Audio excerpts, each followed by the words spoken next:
Sekolovopla. So one, A little bit of Italian that we're learning. yeah. I wish, I mean, I guess I don't wish, but it would kind of be nice if it was a little bit easier to learn. That way I could speak it a little bit more. But Yeah. but what we've been talking about, it is kind of funny if someone can speak just a little bit of Albanian, it confuses the shit out of people. Like, oh no, Yeah. are you Albanian? No. I just said, how are you doing? That's it. But then that's like enough, especially if you say it in the right way, which for me is, I don't know. That's nice. It's like a reciprocation. Like I put some energy into like learning these sounds, which are tricky, but cool, and then that's reciprocated with appreciation, and that's nice. I don't think everyone does that. Like especially with English, you know what I mean? If someone can only say, "Hey, how are you doing?" in English, it's like you can't fucking speak English. Yeah. You know, that doesn't translate to other languages as much. It's just kind of funny, you know? But I don't know. I don't know where exactly I wanted to go with that, like with the language thing. I mean, really more so like what we've been working on is music. And like if I have to be honest with you, like right now how I feel on the music, what we've been working like 2 or 3 weeks, you know, pretty consistently just making songs and whatnot. And this is kind of where I get frustrated by how my brain works, because I can feel myself getting less reward from the music. I'm not getting as much reward from it. And like I don't know why that comes in stages for me. Where like when I do make music, it's like there are a half a dozen projects that I'm like my heart goes into, you know? And that I'm fucking in love with, and probably maybe a dozen or 2 dozen projects that I'm like invested in doing that don't get completed but I'm invested in. And then I just sort of like lose that like Inspiration, motivation. Or... I don't know. Like it drive, I would say. It's not even like inspiration, because I am inspired, I am motivated, you know? But it's sort of just like the drive to even put it together. It's like, yeah, these are sounds, and there are sounds. You know, you know what I mean? It just becomes noise, more so, and then it becomes tricky for me. I remember we were talking about like structure, in techno, or structure in different beats, and like, I don't know, maybe that would help me more, but like for me, it's more of like, I don't know. I feel like I'm very separate from that thing, that structure thing. Well, it depends on if you listen to a lot of genres consistently, it will help you connect and make your own. Mm-hmm. It's like painting. Yeah. It's like if you copy other...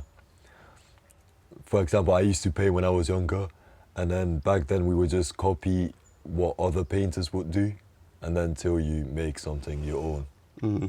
So if you keep working on different genres, like mixing them together also, yeah, you will start coming up with like something your own, and I think have a structure in mind and stuff. I think that's something in general I can improve on, because I'm lazy in that way, where I don't really, I guess in general, like lazy. We're like but a good buddy of mine put it in a nice way, like in terms of a principle, like if you're doing something, do your homework. Basically, like, do your research. Like, have the information on what you're doing before you do it. And that's something I struggle with sometimes. A lot of times I just jump in, and then I figure it out. Yeah. You know, like, it's tough to, like... Or, for example, I could change this to writing. You know, with writing, the big thing with writing is, well, you got to read. You know what I mean? Oh, yeah. You're right? And you're the type of guy that doesn't want to know what's about to come, but just jump in and then learn as you go. Kind of, yeah. But it's also like, I don't know. It's tricky to keep myself engaged to things, and maybe I need to like pull back and receive less input to make that input more impactful. That's a good strategy for that. But in general, I guess it's hard. It's hard to. I don't know if it's patience necessarily. It's more like focus. Because I can notice myself. It's sort of like the thing with school. Like if it was like, okay, I'll put myself into the position, I'll do the homework, like the actual fucking homework that is like from the school with whatever. I'll put myself in the position, I'll be sitting there, and then my mind is gone, and I'm just not there. You know what I mean? And so it's like, even though like I set everything up, it's like this will be simple. It's just I put this here and then I put this here. Okay, the homework's on the table, the pencil's in my hand, my eyes are on the paper, and I'm gone. You know, it's kind of like that sort of thing. That it doesn't. I don't know. But it's all right at the same time. Well, if you keep practicing, you don't really need to like learn. You can come up if you keep doing it, even without you knowing how to do it. If you keep doing it, and Yeah. you will start. Yeah, and that's like what I noticed, bringing it back to music. A lot of this shit is simple, and every time I make music and I work with people, like for example, like playing around with you. I'll call it playing around. That's really what we're doing. We're playing around. Pause. Yes, brother. And so,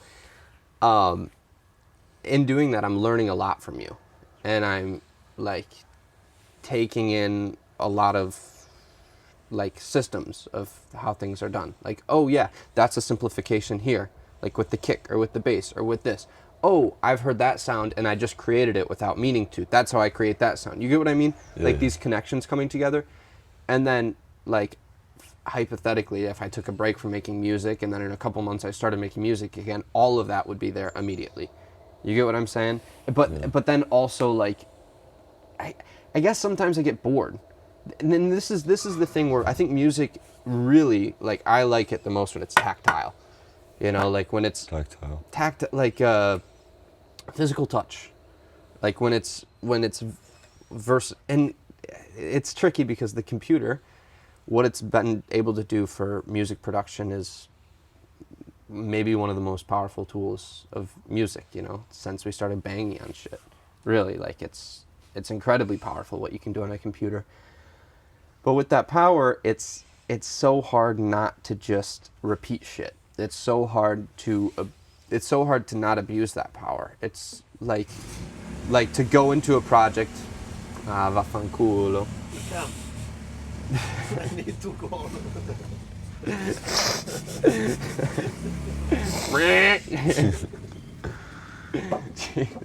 But what's nice with music is when it's not, it's different. It catches you off guard a little bit, and so putting a personal touch into it. For example, like I like songs like, I don't know, let's take a certain element like a snare, right? Like imagine like a snare. It's a simple thing to do. You get the snare right, and now that you have the snare sound, and you repeat that throughout. But how is a real snare? A real snare is hit by a stick, and that stick varies a little bit, right? And sometimes you might not hit the snare, you might hit a different thing. I like songs that like, or like just reverb the fuck out of the snare for one hit, for you know what I mean? And then like just little shit where you're like, all those little details are accounted for, you know? But that takes a lot of patience, and you don't need to do it, right? Because you can have this thing, and then you can create a whole fucking song, but then you can spend 90% of the time just going and doing the details. So that's a tough thing to do unless you're really engaged in the song. So I found myself in that flow, and I love that. I love that so much when I find myself in it. You guys have seen that. Yeah. But it's hard to find sometimes. And it's hard to name stuff.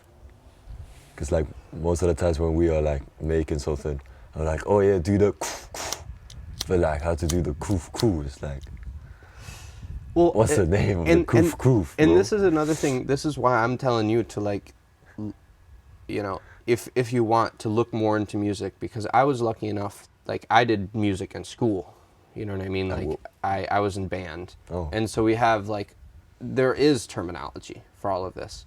And funny enough, that's actually what helped me in learning Italian, because the terminology is a lot Italian. But at the same time, you don't need to. Like instead of crescendo, you could say have a riser or something like that, or like have it get louder, or decrescendo, have it get like lower, quieter. You know, so it is possible to describe all these things. Or I want to crash, or I want to snare, or I want to hit, or I want to kick, or I want, you know, like these specific words. But then you could say like blown out, which means overly distorted. So there is like terminology for it, but at the same time, I think in your head too, it's like the sounds are more complicated, Like you even when you try to make them out of your mouth, it doesn't come out the way the mind hears it. So it's like, Yeah. what is the mind hearing right now? And it's like with synthesizers and electric things, like it's Yeah. tough.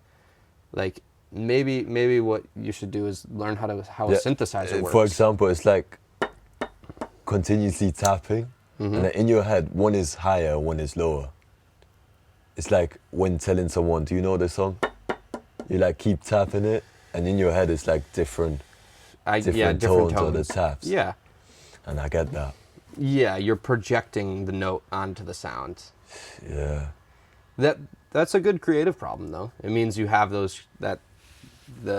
image in your mind. Yeah. But you have to have the image in your mind and then be able to get that out of your head so you can hear it and then verify, is that what's in my mind? Otherwise they're going to be plastered over each other. It doesn't work. Yeah. But I think something interesting. So synthesizers, how they work with oscillators. I don't know exactly how. I got into it a little bit, but it's interesting, like how a synthesizer works. Like I feel like an idiot because I don't remember the. I mean, you can have like a digital one, but of course that's modeling off of like an analog synthesizer. How that, because it starts simply by an oscillator, like a tone that goes up and down, and then different oscillators put together, and then you just start like changing things, and then those are synths. Like all the synth sounds we understand are that with effects that are go through each other and go back into each other. Yeah. And so that's a tricky thing. Like, okay, well, what produces the wobble effect? Like, how do you get to that? How do you get to this? How do you get to that? Like that's just all technical shit. That's all technical, boring stuff. But once you have that, the creative things are able to just fly across, you know? Yeah. But then you still have to have the drive to want to make a song. And this is the other thing, right? Because,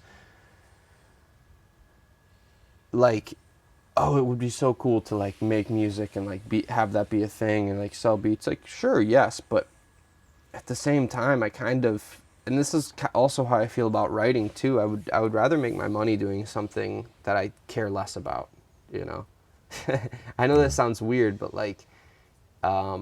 I would rather not have to think about money with those things, with music or whatnot, because I want to be able to just do what I want. You know, I don't want it to think about commercial viability or this or that. Like, it is sort of just a way of having fun. And if I can have fun and then that somehow makes money, then that's a miracle. That would be great. But that's the problem that art falls into is you're like, art is so fun, this is so amazing, or maybe it's not fun, but it's fucking necessary, you know, for something deep within me. That's awesome. I want to do that for my life. If I can get good at this, people will appreciate it. And yes, but at the same time, we live in a world of marketing and packaging and presenting things in a certain way, and it makes it tricky. And then it's like, oh, you're trying to do this, it should be more like that, or you're trying to do that, it should be more like that, you know? And it's like, fuck, Yeah, man, it's like you don't get it, you don't It's like see when it. I do rapping, and it'd be like, without even thinking, like, oh, why don't you post your songs and make a contract? And Go more into that. What do you mean? Pause your songs? no, why don't you post your song, like, or make a contract with this and get famous? But it's not that easy. Like, Well, that's like a dream, right? In the dreams, everything just happens. All the opportunities happen as if, like, you know what I mean? It's like driving and it's always a green light. That's what a dream is. And I think reality, you gotta wait at the red lights. And that's where most people don't make it. You know, in the dream I just drive. Yeah, sometimes you gotta sit here. yeah, And that's fucking tricky. Because you're sitting there and you still gotta be thinking about what's ahead. But you have to sit here. You know, and be in this thing, whatever this thing is, whatever you're learning here, whatever you're working on here, whatever you're... Sometimes you don't have to stress it. For example, doing sports now, like, there's a time when you finish the race and you don't really want to touch it. And it's better if you just don't think, just relax. Well, hold on, after all of the stress.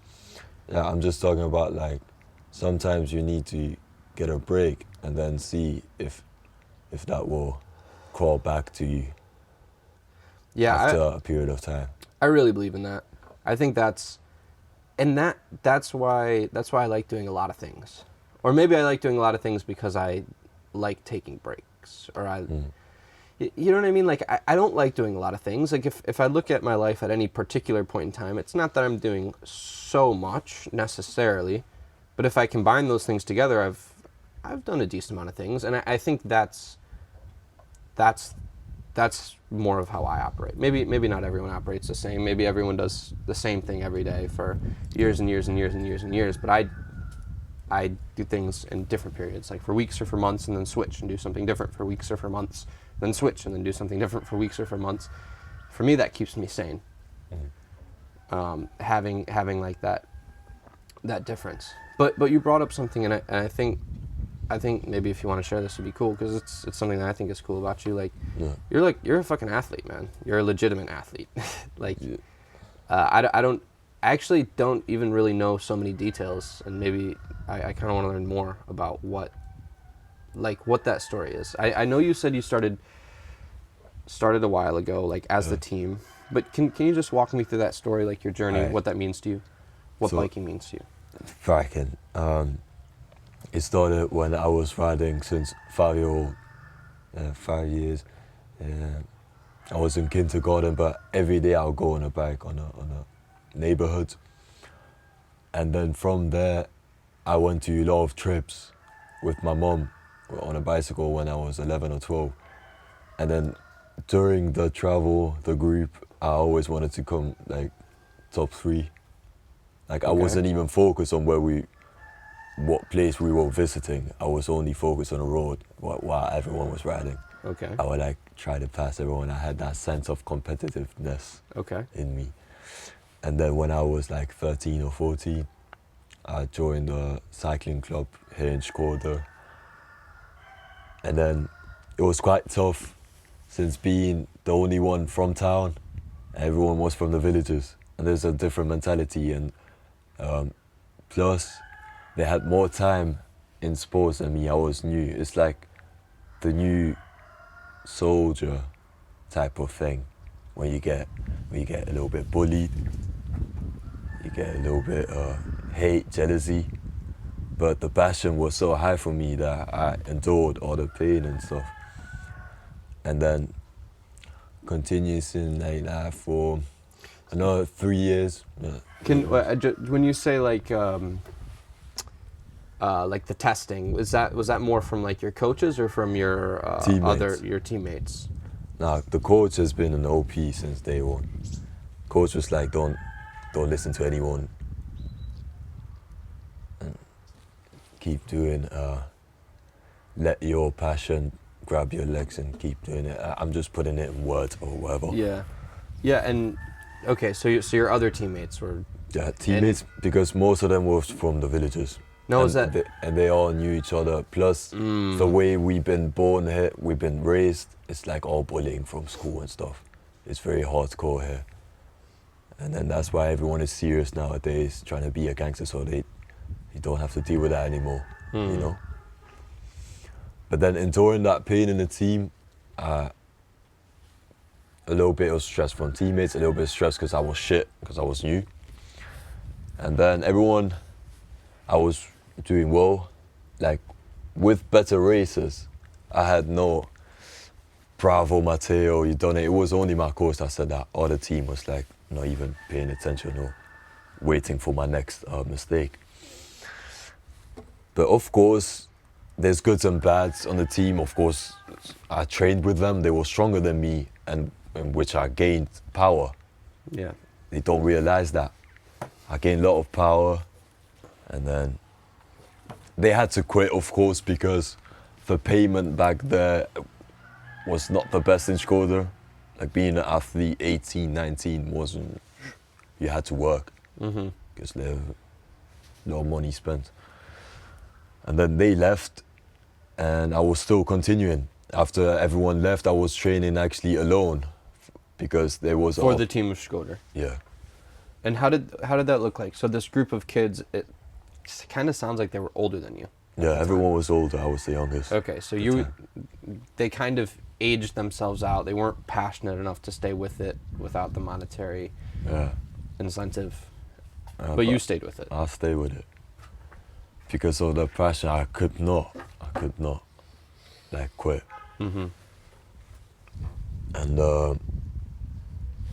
And then I did tour of Albania after probably everyone left. I did a tour of Albania, but I was young back then. And because there weren't a lot of riders, since my team, everyone left, other teams, like, it was quite empty. And they had to put me in the tour of Albania, which is like for under 23 and elite riders. I was junior. And how old were you at the time? I was like 16 or like less, 15, I don't know. Wow. 16, yeah. Holy shit. And I had to struggle very just to keep up. And then there was this Italian that saw me. One of the stages that I arrived at the finish line, I had to go to the ambulance because I had a seizure, like a breath. You know, when body doesn't have water and food, you start having you can't relax. Okay. Holy shit. But you were dehydrated. Yeah. But he saw me that I wasn't a quitter, and then he contacted in Italy for me to join a team there. And then in Italy, it was kind of the same vibe, being new and being from Albania. Was It's this in just Puglia? different. No, first out I've been in Toscana. Oh, wow. But from Albania to Italy, of course, my abilities, if I was the best in Albania, over there you're nothing. Yeah. You're like beginner level. And Wow. then I was there and I struggled a couple of races. I couldn't even finish the full season. They had to bring me back home. And when I got back home, I was alone. And then the Italian said, keep training for the other year because it's sure that you will come back if you keep training. Mm. And without my teammates, for 6 months I've been training alone to go back to Italy. Were you working with the coach, or was that all? Well, the coach would tell me you have to do this and this. He would just give you the regimen. It wasn't that advanced. But it was all you. It was all me because the program was not advanced at all. What were your parents thinking? My About this at the parents, time? I don't know, they helped me, but when I crashed, though, they would, I don't know, they would say like, maybe you should quit, you know. But What was their logic? What were they saying? Because it was too rough on you or something? rough and a waste of time and money. Really? Yeah. My mom was like a little bit more careful about what I'm gonna do in the future, not what I'm doing now. She always worried about what I will become and not today. And I don't know, it was quite tough. Of course, she helped me a lot, but most of it, I carried the weight on my back. So for 6 months then, trained, and then I got to Italy in Ancona. And of course, the first races, there was a time where I actually cried because I wanted to be the best so bad. And then 4 or 5 races, I just done shit. Having like 20 kilometers dead. And then I was seeing no progress.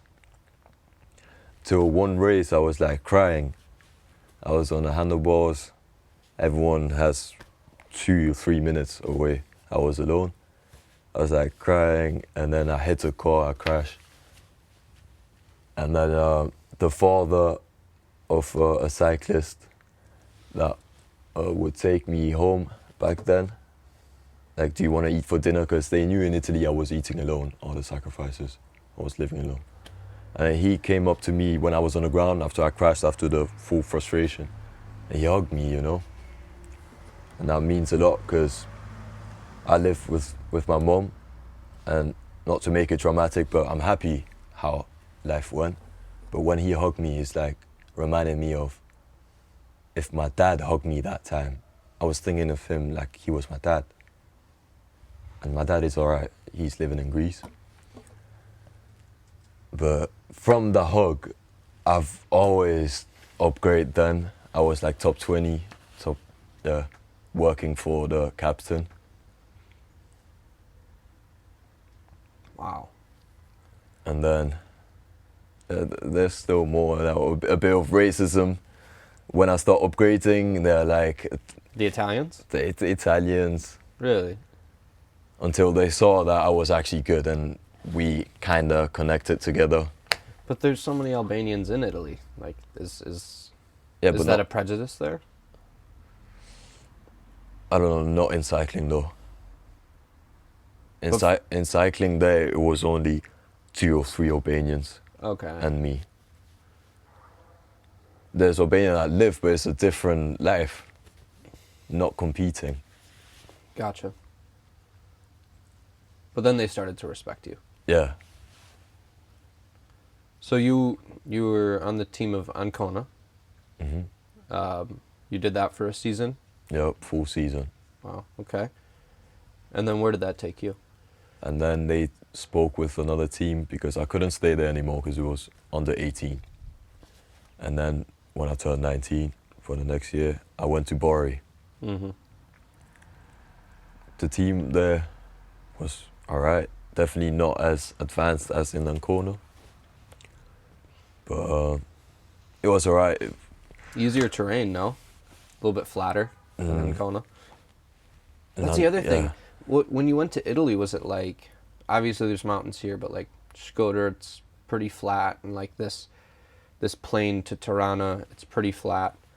And I know we were talking a little bit. You prefer the flat, right?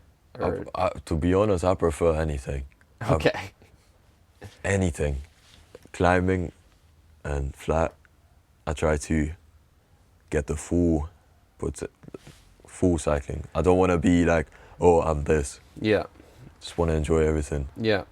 Well, I guess my question is, when you went to Italy, did you notice that the terrain was more difficult? Yeah. Okay. So it wasn't just that the athletes were better, the terrain was also more challenging. And plus there were more people in a race.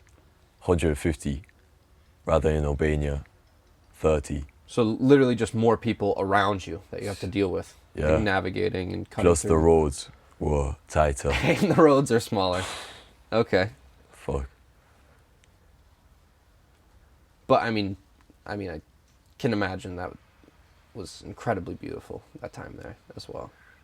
Yeah, but the thing is like, because we used to travel a lot to go to the races, but when you go for racing, you don't even see the place. You're just looking at your bike and your shoes. Is everything Really? all right? You just look down. Because of the stress. Really? You really want to win. So okay, so your eyes are here. Your eyes are like everything what you need. Do you have the food?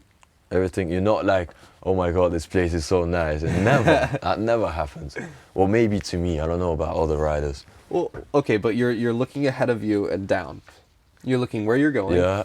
And then like, do I have my shit? And then. Yeah. But like when you settle in, like, that's it. Like you're. Yeah. Wow. Okay. And just how long are these races? Like 2.5 hours, which is how many kilometers? 100, 120. Not 100. Well, back then in junior it was 90, 100. Yeah. And then under 23 it was like 120, 30. Fucking long distance, man. I can't even like. That's the imagine minimum doing of that. under 23. There's people doing 200. Yeah, of course. But still, like cycling, it goes from here to here without you get slapped. Like when you go from junior, it's like this. Under 23, it's like a huge wall that you have to climb up. Wow. Because there's a lot of riders and the level of cycling has gone mad. Mm-hmm. It's crazy, man. And you're 20. Yeah. So you still have 3 more years in this division. Imagine like 4 more years from where I'm at now. 4 more years of full grinding just to finish the Tour de France, just one stage. Because they are that strong. I need another 4 years of doing hard racing just to finish one stage. To finish the race, not like get top something. Just to finish. So hold on, because I wanna connect this together. So you're in Bari, right? You said you went to Bari. You went to Bari for a season. Did you complete that season as well? How was that there? Yeah, I completed it, and unfortunately, I thought the full year was like a test from God. No one would, only my coach saw how much unluckiness I had that year. Like, we would go 500 kilometers with a car, start the race, and after 1 kilometer, I get a puncture. And this is not only once, but almost. Just you? Yeah, just me. Wow. Like either or puncture and the wheel. How do you say? Just shit breaking, basically. Yeah. Wheels. Or either the I don't know how to say it in English, but the rear that changes gears, like delaria. I don't know how to say it. Well, chain? No, the one Gear? that changes gears. Okay. I don't know exactly what thing that is, but it shifts it. Yeah, the shifter. Okay. Whatever. Yeah, that was a very hard test, and now that I've been in Albania, I think I've recovered because I was very, very, very angry. I still am quite traumatized from these 2 years in Italy, but it definitely made me stronger. How long ago were you in Bari? Bari 1 year. Okay. So you've been back for a season. Okay. I couldn't continue in Bari because team problems. I don't know. He said, sorry, I cannot. The coach said that. Yeah, because of the bills also and sponsors, you know. Of course, every team has problems with sponsors, especially in the South Italy. Okay. So they just couldn't afford me being there for another year. Because they have to pay for it. House, yeah, it's more difficult food. if you're not a local, of course. Yeah. Yeah. So, I mean, if you would like, I mean, what do you mean when you say that your 2 years in Italy were traumatizing? Because living alone is not easy, but I wasn't thinking about the difficulty because of all the passion I had. Mm-hmm. And then seeing that from Bari, I'm back to Albania, and the level is going down, that's traumatizing, because all that sacrifice for what? Like, I wanted to be there and keep going up. But now how I see it, it's like, I'm like going this and slowly going down. Or maybe but it's I won't stop. Maybe we were talking about these breaks. Maybe it's just a break, yeah. Maybe this is just like a little break for you. Yeah. You know? Because the other part is your mind. Like, I think what you said earlier about this family friend, this father figure, this mentor figure to you, giving you a hug, and that pushing you forward, that's amazing. Like, but it's real too. Yeah. And maybe that, like, something else will unlock, because that's all it is. It's like, how do we unlock something within ourselves? Yeah. So it's okay. Like, if it goes down a little bit, that doesn't signify a trend for the rest of time, right? It's just right now. Mm-hmm. And so you were saying a little bit about maybe there being some like separation between, like, the Italians, like them and how they viewed you. You said you lived alone. But did you make any friends there? Was there any camaraderie that you experienced? I'm assuming, like, at that level there has to be some camaraderie. There has to be some great people, you know? I'm assuming. great people. Well, unfortunately, I've been in provinces, like maybe village, or I was in a province in Ancona, where it was an industrial place. And over there in Ancona there was Moroccans, and that's it, mostly Moroccans, Indians, Pakistanis. And then the people were not the nicest. Not the nicest, because everyone, that was a place where you just get your homies with a car and go to Civitanova, go somewhere where you can stay. But over there was only a church, one bar, that's it. Okay. So a lot of depressed people or people doing drugs. And yeah, it was like that. Also, just like in Ancona, also in Bari, but different because I was up in the mountain. I understand. So in the mountain it's even worse. Yeah. From morning till 10 p.m. I was alone the full year. And some days I would go out at night, some days I couldn't, depending on the program. Yeah, man, I didn't really see the difficulties because of all the passion I had.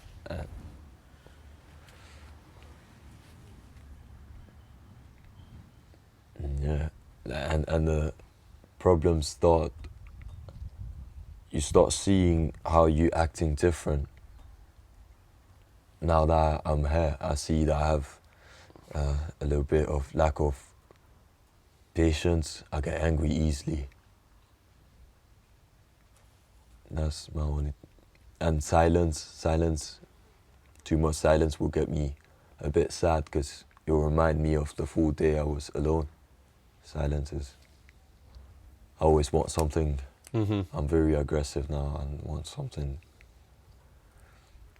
Because you're not currently like training for biking, like, so that's you associate the silence, you associate the loneliness with the passion, and so without the passion it's just that.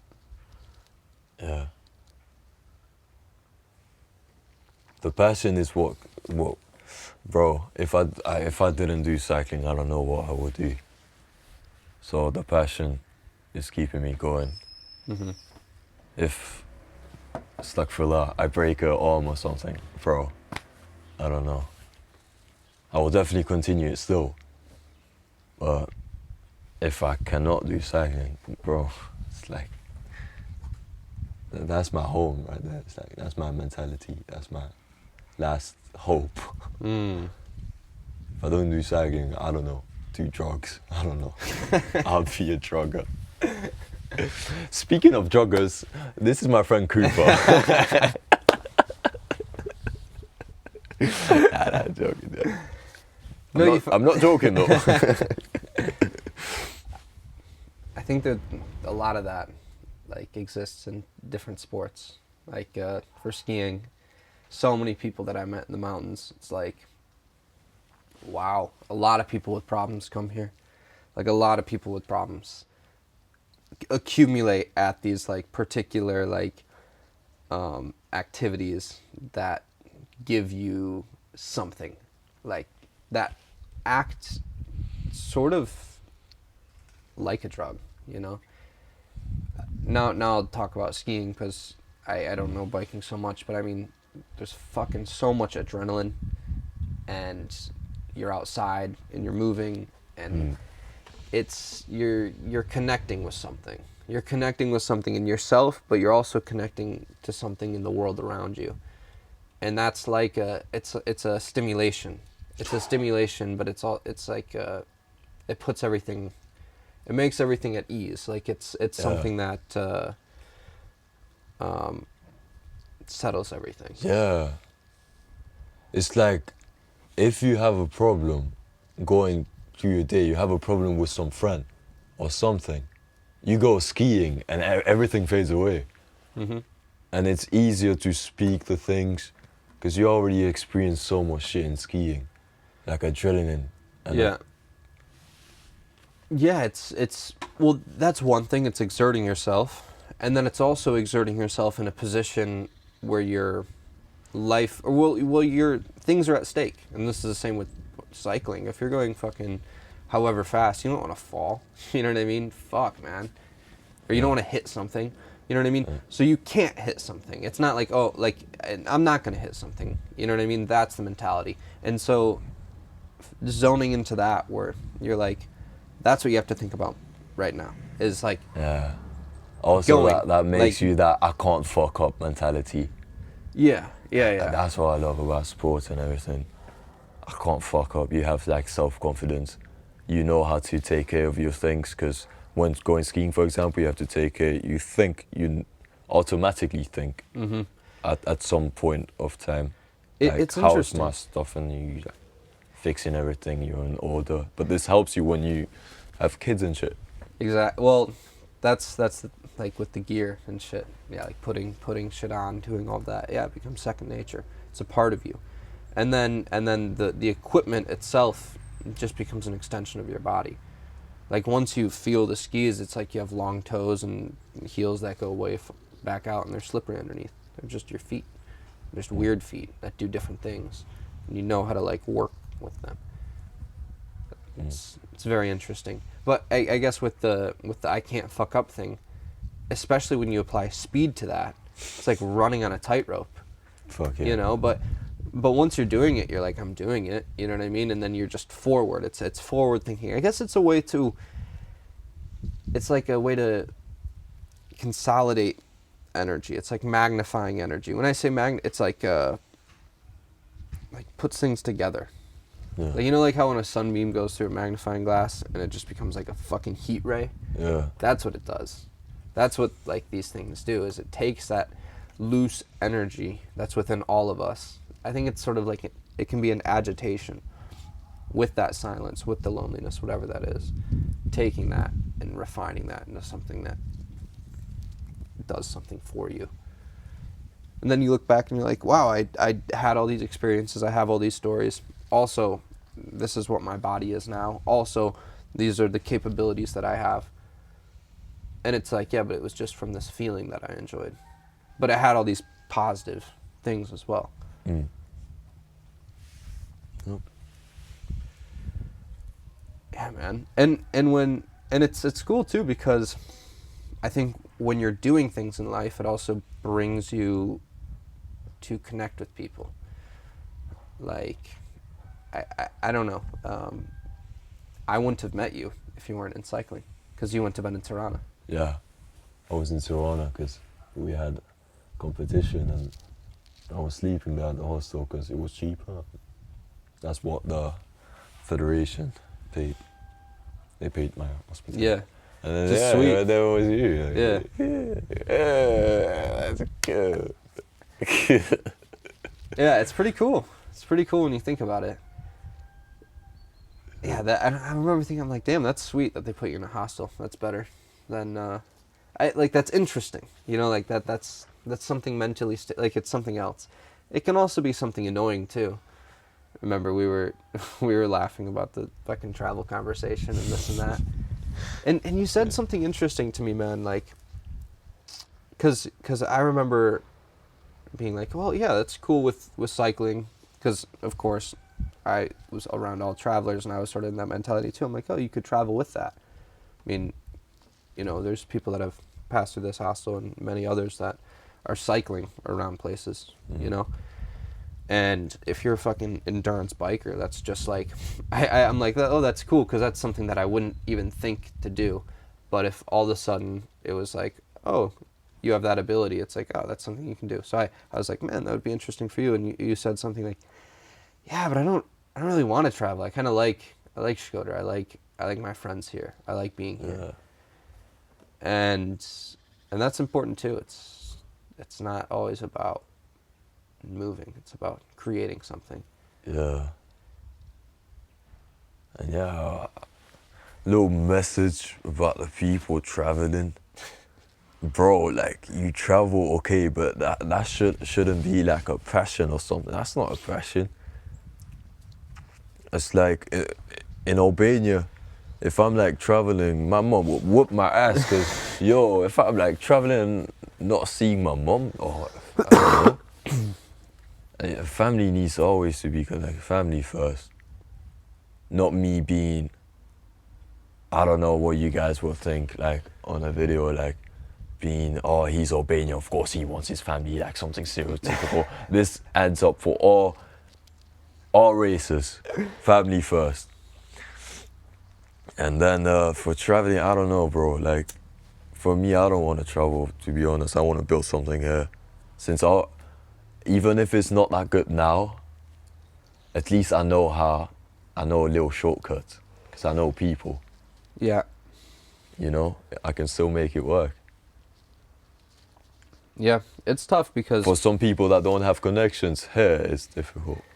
Okay, so there's a couple different things. There's traveling, which is the package of going to and leaving a place. It's the package of that. And then there's also moving, right? Which is going to a different place and doing something back. else. And then going... And Yeah. and so there's different advantages. I think traveling, it's an information thing. Traveling should be looked at as education, primarily.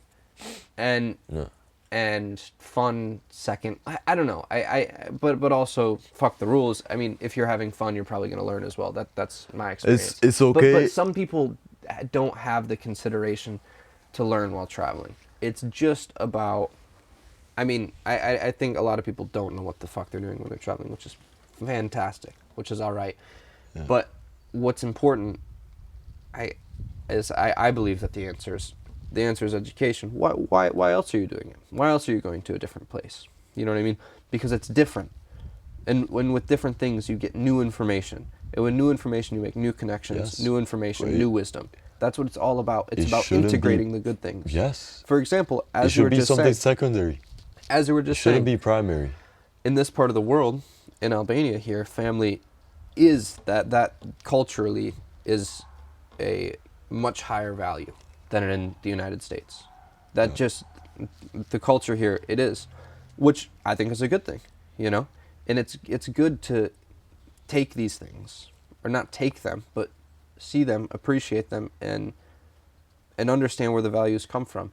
And then I think for myself, then I can build a better value system, you know?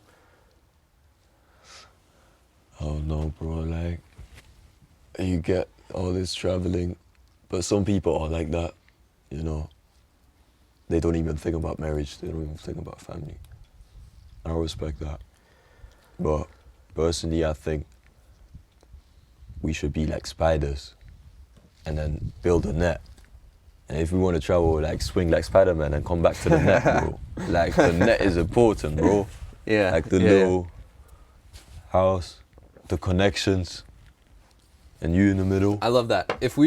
I think we're like spiders, and if we're travelers, we should be like Spider-Man. What the Yeah. And you should have your own spider net and you in the middle. That's how you live life.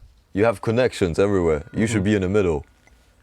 If you want to swing, you just swing as Spider-Man, but not get too late, because from the wind, the spider net might break, so you want to swing back and, yo, what's wrong? I'm going to fix this. What happened? You get me? Yeah. You got to live sure. like spiders. Yeah. Definitely. Wow, why am I so poetic today? I don't know if I would call that poetic. I don't know. That is sort of my mentality on it, and the idea of maybe not permanence, but impact, you know, instead of, but I don't know, and this is the thing, again, traveling, maybe it's too big of a definition, because there's different things, like the fucking day trippers, or the one-nighters, or even the two-nighters, you know, that is a certain thing that, I mean, we were just like looking at this, which I think is amazing, an amazing statistic, that 2024 is the biggest year for traveling. Yeah. And most of those travelers are fast travelers, because we have technology that allows us to travel more than ever before in the history of the world. More people are traveling, and more people are leaving a place faster. Just coming and going, just coming and going, just coming and going. Which is great because it allows these places that have these travelers to impose taxes on this. Okay, there's this tourist fee and there's this and that. And there's a lot of ways to like get money from that and other businesses and this and that. But at the same time too, it's kind of like, it's just commodification of culture, which is like, God, like, why? Everyone needs a picture next to the same thing, like, and this and that. And everyone wants to have the same experience because they feel like it's a unique experience, but they want the same experience. This doesn't make any sense to me. You know, I don't know how to associate with this, because for me, what traveling is just jumping somewhere and like kind of having a plan, but really figuring out the landing on the way down, and then landing and then figuring out what's going on there. And it's, I prefer the word adventure, really. Like, I would rather have an adventure, you know, like, and I think that is created with, if you're allowed more time, and you sink into a place. It's like, and instead of just fucking bouncing around everywhere, like, sink in a little bit, like, be in the place. Like, what is it like to be here? Like, what is it like to like sit here and like watch the people coming here? You know what I mean? Versus being people coming here and looking around at the people, you know what I mean? Like get the other side too. Yeah, that side's cool, but after a few days, get the other side. Yeah. After a few weeks, get the other side. That is so valuable. Yeah. Well, should we wrap it up? I guess. You want to wrap it up? We're 50 minutes in. We can go as long as you want. You're feeling like wrapping it up? Yeah, because I want to. Okay. Sure. All right. Because even my friend was like hitting me up. Yeah. You going to put this in? What's that? Are you going to cut this? No, we can put... Are you going to cut this and continue? Look, we'll keep doing it, all right? But... Bet. Peace. Peace.